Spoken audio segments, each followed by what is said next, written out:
Welcome to Daring To, a podcast that finds out how CEOs and entrepreneurs navigate today's business world. The conventions they're breaking, the challenges they faced, and the decisions that they've made. And lastly, just what makes them different. Well, welcome to Daring To, and my first guest for 2022. I'm so excited. We're starting 2022 with a difference because 2022 is going to be a great year. My first guest on the podcast this year is Steve Taylor. Steve is the CEO of a multi-academy trust, and we'll tell you what that is shortly, of Robin Hood Academy in Birmingham. That's Birmingham in the UK for our worldwide listeners. And Steve, I'm delighted to have you on the show because we're starting 2022 with a difference, with a passion, because we're bringing somebody from the education sector. And boy, have business leaders going to learn something from listening to your story and what they can learn from what you've achieved as the CEO of the Robin Hood Multi-Academy Trust. So let me begin. So I don't know, when I was at school, most head teachers, like heads of schools, right, told me that they started their school and they knew at a very early age that they wanted to be a teacher. I can remember when I was 5 having all the kids around me because I'm a bit of a control freak and I wanted them to listen to me reading a story to them, even if they didn't want to listen to it. But you got your passion from a zoo. Like, I don't know, is that right? Like, can you talk me through how does going to a zoo, like, instill this inspiration and desire to, number one, enter the education sector, and second, like, be such a leading light at the top of your profession? So go on. Like, for those people that are thinking about what they want to do with their career, is the answer to go to the zoo? Maybe. I don't know. I mean, first, I'm going to say thanks for having me. And I just want to start by saying that I think the education sector, particularly in the UK, I can only speak for the UK, has got a lot to learn from the corporate sector. So I think it's both ways. So this is in the zoo in Australia because it gets even better, doesn't it? Yeah. Well, I think I never knew what I wanted to do growing up. I didn't particularly love school. I certainly didn't love A-levels and further education. And so I left school and I was a little bit lost for what to do. So I did like many people have left school at that age. I got a part-time job and got up late and went to bed late.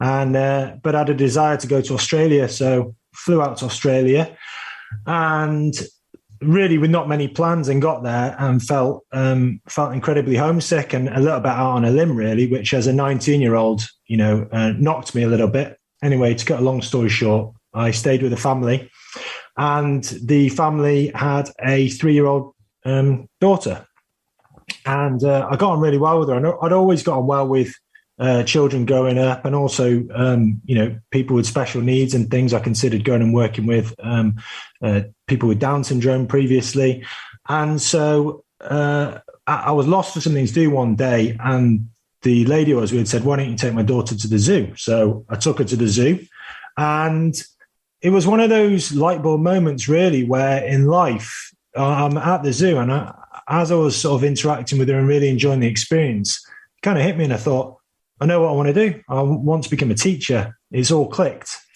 It's kind of taken me to go to Australia to figure it out. But that's what I'm going to do. So, I booked a return flight for 2 months' time, got on the plane, came home, and got into university. And from there, the rest is history, really. But all because of going to in Australia. And it's history that, where you've made some really important strides, I think, in sort of thinking about education and helping sort of schools and the education sector itself think about the role that education plays and the role that people within the education sector have in terms of their own personal development. So look, you started your career, you started in a school. You tell this story, which I read about, which like hit me like right in the core, because I thought of all the CEOs that I know across different business sectors. And when I hear their stories, a lot of what you talked about really resonated. And it was this kind of like, here you are in this role and everybody judges you. You said, you have this high expectation, like the kids are judging you, or you're a good teacher. The rest of the teachers are judging you.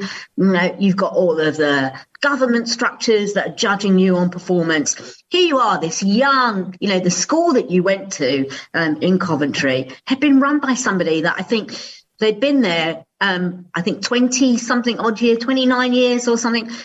You were 4 at the time, right? 4 at the time that they first started there. And here you come in, this young chap, full of ideas, full of ambition. That's pretty scary, but that's something that probably a lot of leaders face, isn't it? How do you deal with that sort of fear and apprehension? Well, I think partly it comes down to what drives you, doesn't it? I mean, for me, I always wanted to go into leadership in education. When we talk about being judged by all of those different external factors, that's the same in any organization. I think the biggest factor that judges me more than anything else, though, is me. And I think that, if you're internally built that way, that's a massive pressure to deal with. I think when I went into the headship role at the age of 33, I went in with a massive amount of naivety. And I think when I look back now, I think really being naive was really good, because going in and asking questions without any sort of alternative agenda, just because I didn't know, was really useful and set me up ready for, transforming an organization that had been pretty stale at the time. With just to be clear, that's not the organisation I work for now. Okay? Yes, no. This is your first sort of school that you worked for, yeah. So, but it gave me a real driving force to move things forward, and a lot of that was done with naivety, which meant that I did some things that maybe others wouldn't have done, just because I'd not come across it before. And I think ultimately that was a strength, but it also meant that I made a few mistakes and put people's noses out of joint occasionally, inadvertently. You talk about taking risks and learning from failures as being something that's really important to you. Can you tell us a little bit about number one, Robin Hood? I don't know. I think about Robin Hood. I think about the story Robin Hood, but it's actually a school. So can you, for our listeners, many people won't actually know what a multi-academy trust is. You're the CEO of that multi-academy trust. So tell us a little bit about Robin Hood. I mean, really? Is it really called Robin Hood? Well, a multi-academy trust, for people not in the UK, it's a group of schools run together as a charitable organisation. So we've got about 2,000 pupils spread across 4 schools. We're about to go to 6 and become 2,500 pupils. But in terms of Robin Hood Multi-Academy Trust, our offices are based, this is going to sound terrible, but we're based by a roundabout in Birmingham, and the roundabout is called Robin Hood Roundabout. Okay, and our first school that we worked, that the trust began as, is called Robin Hood Academy. And so we were saying, we'd love to be able to say to you guys that it's because this was the furthest realms of Sherwood Forest and all of this element. I think the reality, it might be that the school was near Robin Hood Roundabout, and it's been named because of the geographical location to a roundabout. That inspiring. It's the little things that make a difference, right? But actually within the school, if you think about it, it's like on the sector of round a roundabout in an area. But you've done some really creative things in there that I think, if I think about organisations today, and particularly in 2022, of what we're seeing post-COVID and across the world, there is this real demand for think differently, act differently, be differently. Your voice about being different in the education sector was happening before COVID, right? Back in 5-6 years ago, you were talking about that it's time for the education sector to make a difference, and that perhaps the way we've been thinking about education is about thinking about how well a particular school does, or the pupils within that school. You were kind of pushing the boundaries quite early on. Tell us a little bit about your thinking around that. I think there's loads of good people out there doing some really creative thinking, but I look at education, and I think sometimes, because it's performance driven, isn't it? In the UK, with performance tables. And I think what that does is, historically, not everyone, but a lot of schools and a lot of organisations linked with education, they want to have the upper hand to get the best outcomes for their pupils. But of course, that's going into a league table against many other schools and organisations. And it gets to me. It gets to me because I think that, I'm accountable for 2,000 children in my organisation. But the reality is that if I care about education and I went into it because it's vocational and I want to make a difference to children's lives, it's not just about 2,000 children, is it? With Robin Hood Matt, when our view has always been trying to create a wider ripple in education, more than we're entitled to. So punching above our weight, because we're only a small organisation. Mm-hmm.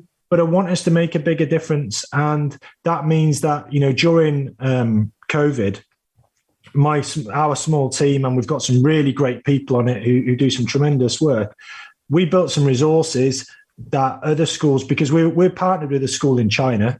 So I saw they were in lockdown. I phoned up the school in China and I asked them what it was like to be in lockdown. This was like early February before the UK had gone into lockdown. Mm-hmm. And off the back of that, we decided to build a load of resources. And so we were ready. As soon as we went into lockdown, all of our resources were ready. But education in the UK generally probably hadn't seen it coming in the same way. So we offered them out, and they weren't really big across the UK, hundreds of schools using them and some schools globally. What we said about that was we would allow people to take their logos off, our logo off all of the resources we created, and it's just about them making it better.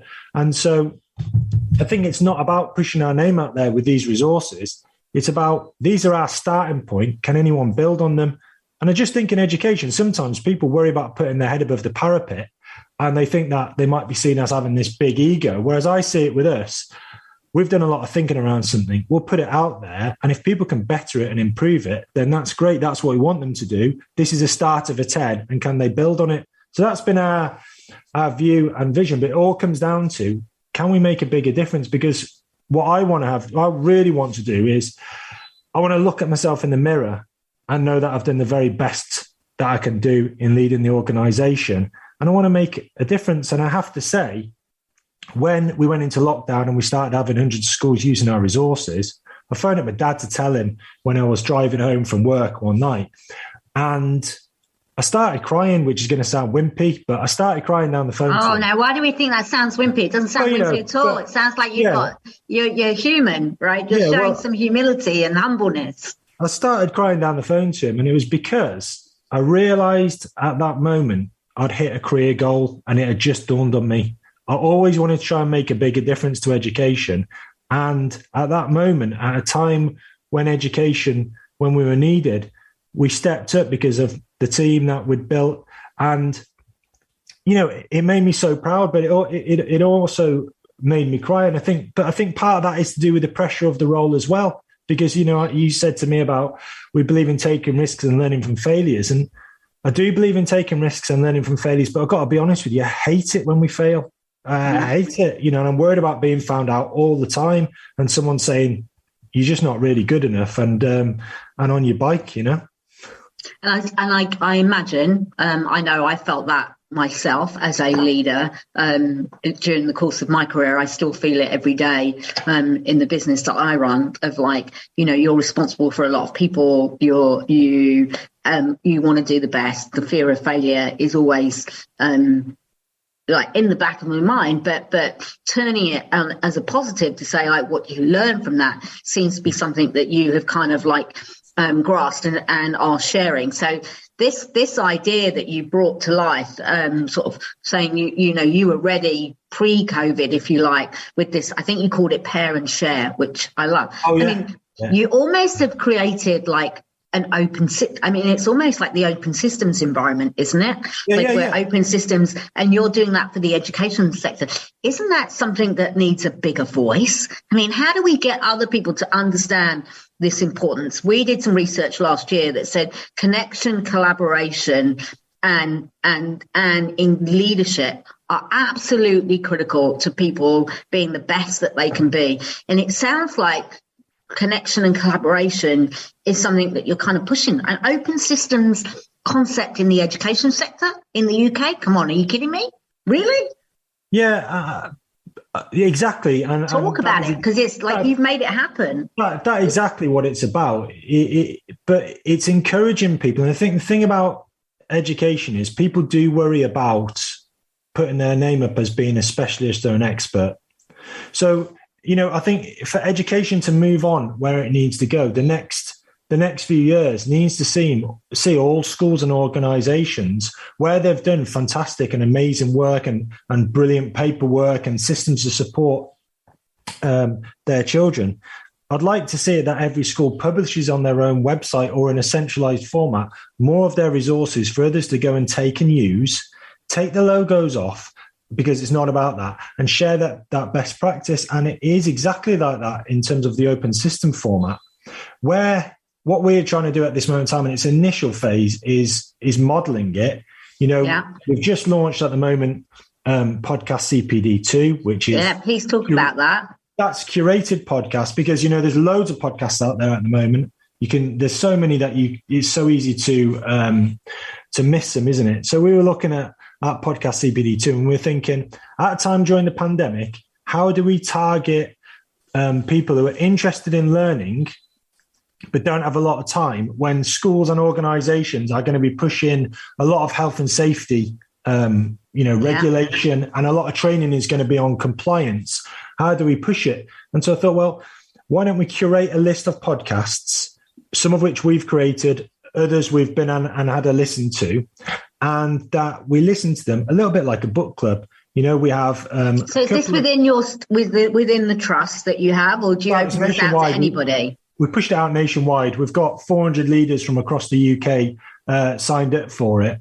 And then after a couple of podcasts, we do a Zoom where we bring in one of the guests we've interviewed, and then we put people into breakout rooms and we create networks. So our thinking around that was, one, people would get to do the learning in their own time when they're driving to work, washing up, walking the dog. So it's bite-sized chunks when it's convenient to them. But also, we think connecting and articulating your learning is so important, so that you make it concrete and you take on board others' views. And in my view, what we really want to do is start to allow people to make connections and network with other people that they wouldn't usually meet. And so if off the back of podcast CPD2, some people listen to our podcast and think they're great, some think they could be better in other areas, I don't care as long as they've got an opinion. But what I really want them to have is, when the program's finished and it's 11 weeks, I want them to have 3 or 4 people nationwide they can call on that they would never have met before. Now, if we do that, that's an ultimate success, because what we're then doing is we're pushing forwards networks that are going to last a lot longer than this concept, which means people are going to be more informed and they're going to be better at their jobs and make a wider difference to education. So that's really the vehicle that we're pushing it out in. I mean, we're learning a lot along the way. I'm doing an MBA at the moment, which is where I met you through a talk. And as part of that, this is a research project as well, so that we can make sure it's as well informed and we can really kick it on to the next level after this. I mean, it's pretty cool. If you were like somebody young right now thinking like, I thought about going into the education sector, but, I don't know, it gets a bad press, and like, is it a career for me or whatever? I mean, it sounds like you're making it like almost like a startup kind of organization environment that sounds pretty attractive to somebody that might be thinking about the education sector.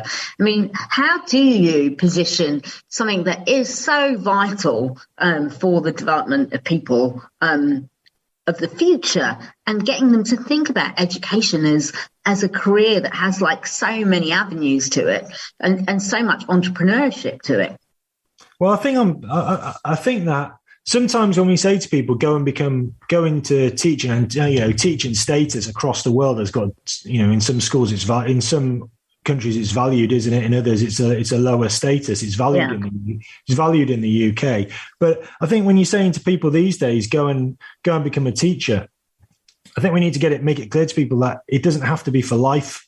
You can be a little bit more fluid with your career than that. And I think I certainly feel that, I'm 43.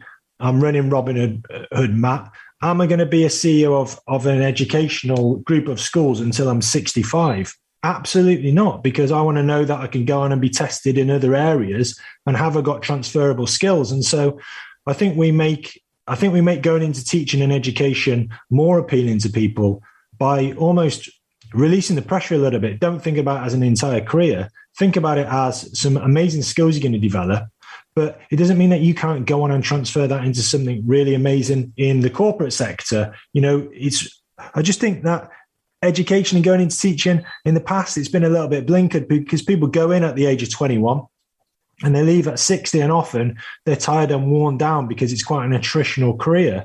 But It doesn't have to be that way. It can be, you can make a difference to children's lives. You can kick on and really help organizations move forward. But then you can go and, try something different. That's what I'm interested in doing, because I think for my own well-being, I've got to have another avenue in the future that I can go down to see, am I a one-trick pony, or can I go and do something in a completely different field? It sounds like to me that you are articulating something that a lot of people are talking about right now. We're hearing about mass resignations, the big resignation crisis as people are rethinking their lives and what they want from their lives, sort of maybe spurred by the COVID crisis and what that has created in people thinking about it. But this concept of career experiences as opposed to a career, how can we get sort of like the private sector and the public sector to be thinking about that more broadly? You've managed to get sort of people thinking about collaboration and connection more broadly across the education sector to say it's not about hoarding. What's your views on how we might be able to make career experiences through the lenses of private and public sector as something that's real? It's really doable and actually maybe what people are looking for right now. Well, I think we miss a massive gap because in terms of, corporate social responsibility, in the corporate sector, I think, there are loads that do a tremendous job. There are some organizations that probably miss a trick a little bit. I'm lucky enough to, one of my close friends is higher in Pepsi. And I go running with him 3 times a week, and he tells me we talk leadership and we talk about insight into how his organization is run, and we talk insight into how my organization is run. And I think that though the collaboration between education and the corporate world, I think it is just built on. I don't think it's built on a lot. I think in the UK it's really flimsy, and I think there are so many opportunities missed. And often when we look at corporate social responsibility into schools, I'm thinking banks and different elements, it'll be to improve the campus or the building. It might be to do something with the children. But I think that in terms of staffing, giving people an opportunity to see what education looks like from the corporate sector and their careers, and also giving teachers the opportunity to look outside of the education sector, I think is an absolute untapped reserve that we've got to start to explore in much greater depth. And I think if we can do that, we would see partnership and in terms of corporate and education working together, but also those career steps, I think, would be a little bit easier, and they'd be a little bit less regimented. And, it would open up people's minds to the fluidity of where careers can go. Could you imagine? I was just thinking about your concept of taking all the things that you've learned, all the resources that you've put together, putting them out there for everybody to sort of share nationwide around education, which is what the, Robin Hood Multi-Academy Trust has done. We'll call you MAT, the MATs for short term, so that people know what a multi-academy trust is. But what your MAT has done, if you were to imagine a corporation, say a Pepsi, as an example, took their logo off and actually shared their resources with other corporations, imagine what that network might look like. And yet it's not that inconceivable to apply this concept about, making a bigger difference, which is what you started to do at Robin Hood. Applying that concept doesn't really, maybe it isn't as difficult as people might think it could be, right? There could be some things they could learn from doing that. Yeah, I agree. I do wonder sometimes if I'm, well, I think I know I'm a bit idealistic in my thinking in terms of, because whenever people are creating, when we're doing this co-creation of concepts and when we're building materials, deep down, isn't it that a lot of people actually want credit for what they've built? for people to know that they were the first creators of something that was fairly original.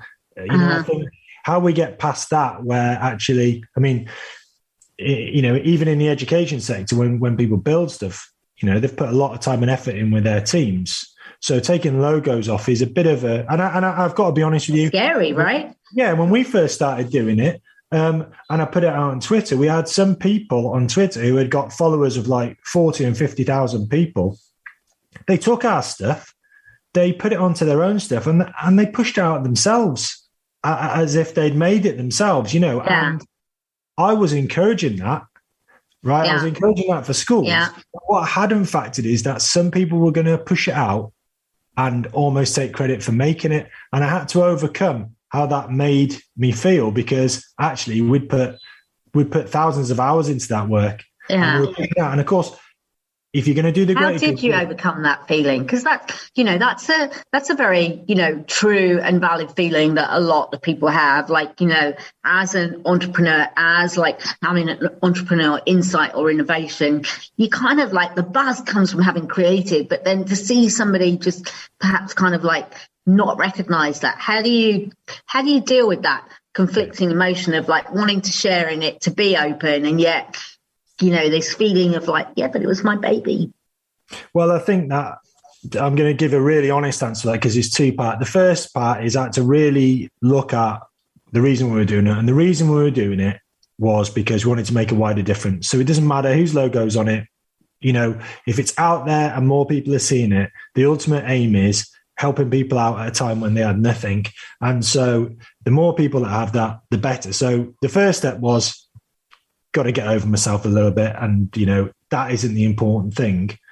But the second part is, and this is the really honest answer, where I saw a couple of individuals on Twitter who were marketing it as they developed themselves and were using it as a vehicle to increase their followers, as I do. So I'm not talking about schools using it, but someone who's trying to get a trajectory of pushing themselves further up, I just got in touch with them.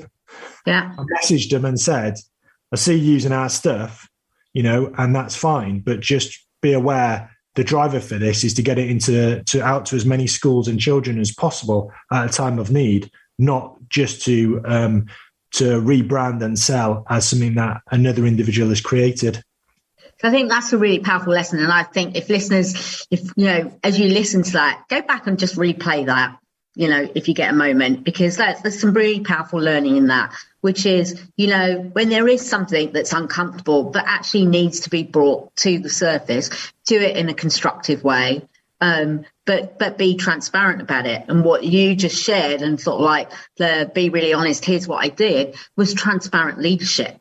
In its truest form. So I encourage you, if you are a leader today listening, go back and just listen to that, and then think back to how transparent are you being as a leader right now? And maybe there's a little nugget there that you could learn from. So let's talk about you as a leader. So, most leaders during COVID have experienced some kind of change or reflection or I don't know, some kind of epiphany, maybe not in the case, I don't know. But what's your experience? How do you feel? Do you feel different? Do you feel the same? I'll tell you, it's been a roller coaster, an absolute roller coaster. And I've been through a whole range of emotions from, at the start, I felt that education, when we were doing lockdowns, I felt that if you're in public service, you have to step to the fore and you have to make a difference. And I felt, it's not on the same level, obviously, with when countries go into war and World War II and things. But when education was asked to remain open and keep going during those lockdowns, I felt a sense of pride because we were needed and we stepped up. And so for that was a massive career high. And I felt that education needed to forge the way ahead and make the biggest difference possible. So there were highs there. I think as we progressed into more lockdowns and we had staff absences, budgets, we've got about an £8 million budget, but supply teachers and all this sort of stuff covering classes because we had staff illness. It then started to become attritional and,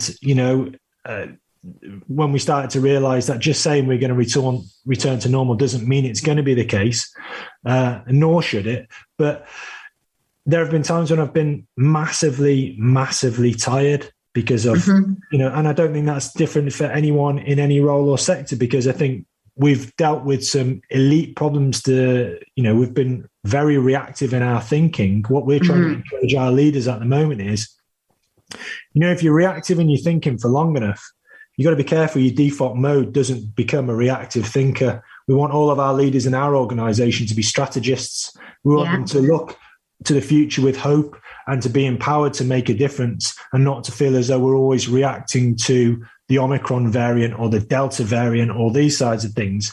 So I think it's been a roller coaster. I think there are times when, if I'm honest with you, I'd quite like to go and buy a little cottage in the middle of a field with no internet, no Wi-Fi, and just a wood burner and a little library. And I'd like to go and cut myself off from civilization. Can't do that, because the Royal Robin Hood Multi-Academy Trust needs you. And so as all the kids and the wider community, we need leaders like you. It's normal to be pushing the. Yeah, of course it is. Absolutely. I think I always look at, I think with leadership, personally, when the going gets tough, I have to have exit strategies for myself. It's just how I deal with pressure. And the reality is that very rarely do I ever take an exit strategy. But knowing that I've got one, knowing that I've got an out, I think the other thing to say is that if you go into something, you absolutely love it and you believe in what you're doing and you believe that it's making a difference and it's vocational, you have to be really careful. And I've been so guilty of this. Your personality, you, the individual, and you, the leader, become so entwined. That's great when things are going well. What concerns me is when things don't go well, can you separate out the two? Because, of course, if my organization fails and I am found out, it doesn't mean I'm a terrible person, does it? It just might mean that I've got it wrong. And I think trying to separate those out I think that's something that I'm constantly battling with all of the time, because, if you care, trying to say that something's just a job, it's not always the easiest thing to do, is it? Mm-hmm. So I think there's so many lessons that leaders can learn from that, right? The sort of the fragility of leadership. It's fragile. It's lonely being a leader sometimes, right? It can be a lonely job. It's incredibly rewarding when it like reaches its pinnacle of like that feeling of that connection with what you do and how it delivers. I mean, you have a staff around you. How do you encourage the young leaders within your organization to really grow and develop? You've talked about some of this. I mean, Parent Share like blew me away, like 150 people like across different organizations getting involved and pairing and sharing and learning. Internally, what are you doing? Because, there's a lot going on, not just in the UK, but around the world. There's a lot of focus on education.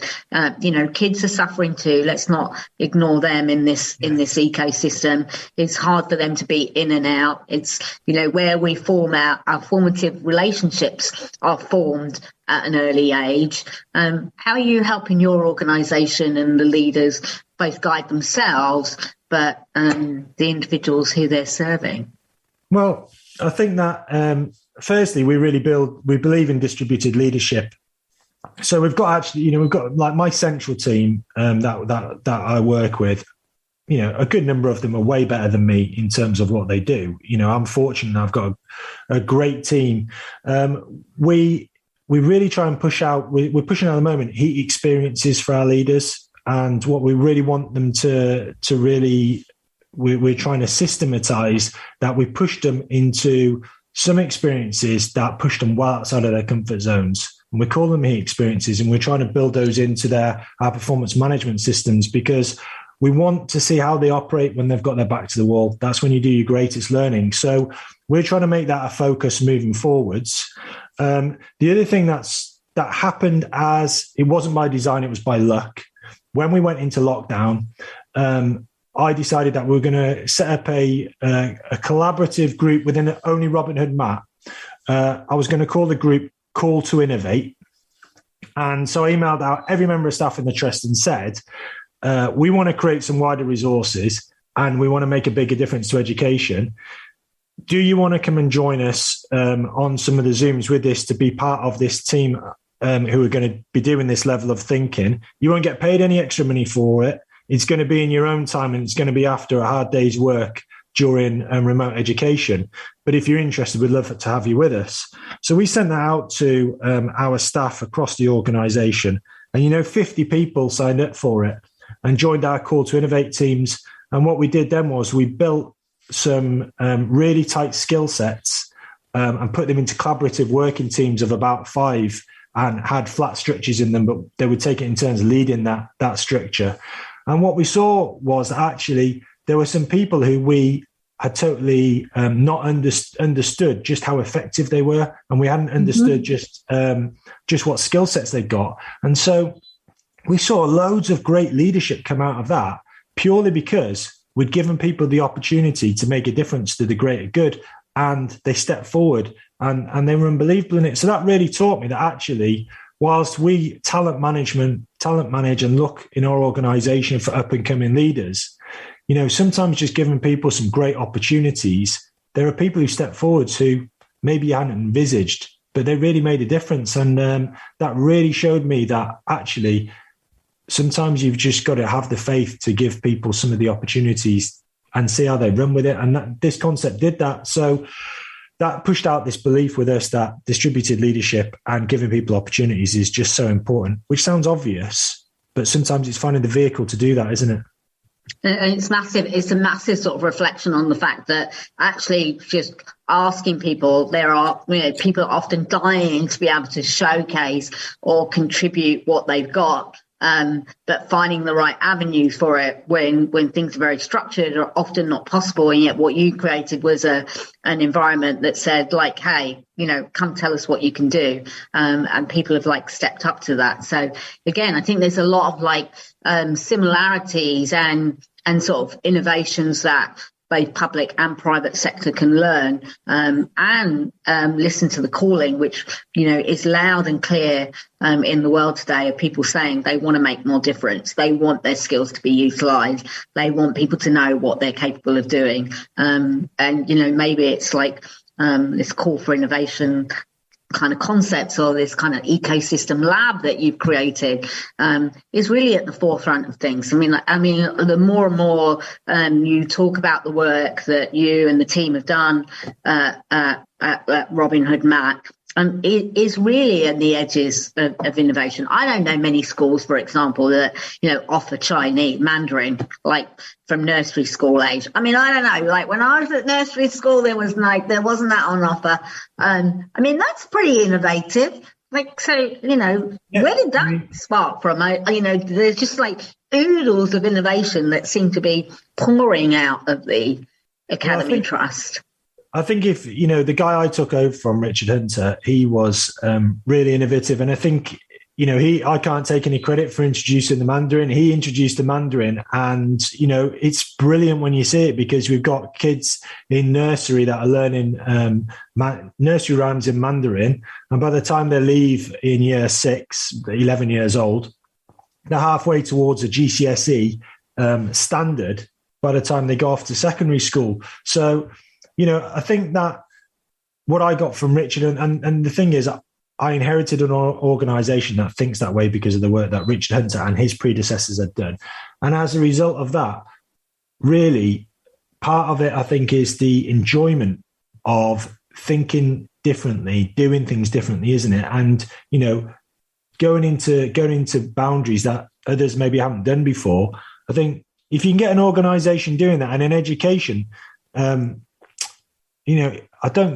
there are some that do it really well, but often education, I think we're a little bit institutionalized. We operate within certain parameters and think that we're tied to how we have to operate. I think it can be a lot more fluid than that. And, we enjoy the chase of trying to do something totally different. We also have kids. We sent a rocket up one of the kids said to us, we want to send a rocket into space. So, rather than the teacher saying, why not? you can't do that. We designed the rocket on a 3D program, CAD drawing. We've got a 3D printer. We printed it out. We hired a weather balloon. We put a GoPro on it, and we sent the rocket up onto the edge of space and filmed the curvature of the Earth. And that's because a teacher listened to a child when they said, I want to send a rocket into space. And the first thing they didn't say was, well, we can't do that. But they said, how can we do that? And I think that's so important to have that organization where people are taking kids. It's not the no, it's the how. So I guess if Jeff Bezos, if you are, kind enough to listen to the Daring 2 podcast, or Elon Musk, if you're listening, and there was a young lad that in a school in Birmingham in the UK where the school encouraged a young child, to create a rocket and send it to space. So if you're looking for any ideas, look no further, Mr. Bezos and Mr. Musk. I hope you're listening. And who knows what else they might learn from you. Steve, I would love to continue talking to you, but we are close to time. I do want to end before asking you, to share your details with people. Two things. You said one of your favourite quotes was, limits like fears are often just illusions. I found that a really inspiring quote. Tell me how that applies to you. Limits, it's not yours. You said you think it comes from a film, may come from Will Smith, I don't know. But limits like fears are often just an illution. Well, I'm not sure. Think of an example. Yeah, I'm not sure if it's Michael Jordan even. But yeah, okay. So I think that,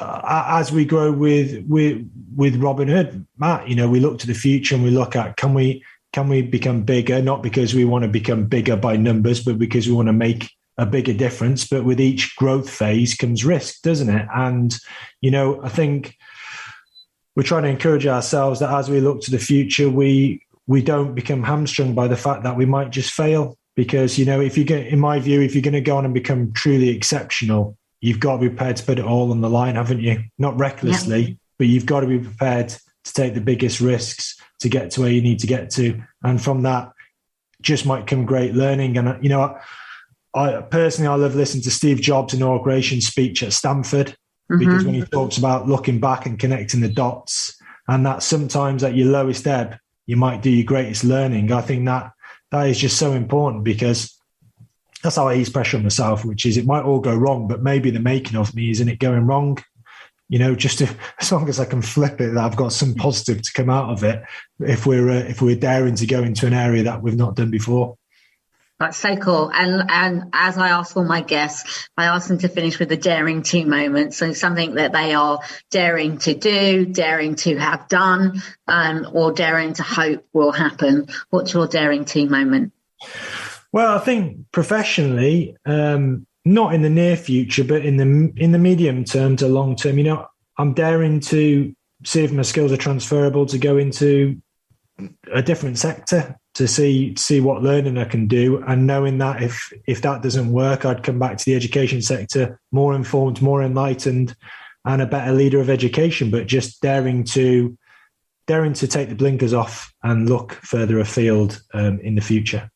That's brilliant. And Steve, if people want to know more about the work that Robin Hood Multi-Academy Trust is doing, and they want to know more about you, what's the best way for them to do that? Like LinkedIn, Twitter, social media, share some details. I think Twitter, if you want to get in touch with me personally, it's at Tambo Taylor. That's TAMBOTAYLOR. That's my granddad's nickname, Tambo.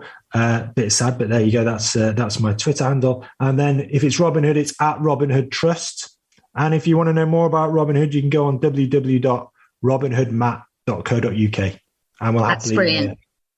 Thank you so much. We've started 2022 with a great podcast, some massive learnings for people, I think, leaders everywhere. And your insights are inspirational, I think, to both the public and private sector. So thanks very much. Thank you very much for being on the show. Thank you for having me. Thanks for listening. Enjoyed the conversation? Make sure you subscribe so you don't miss out on future episodes of Daring 2. Also, check out our website, dareworldwide.com, for some great resources around business in general, leadership, and how to bring about change. See you next time.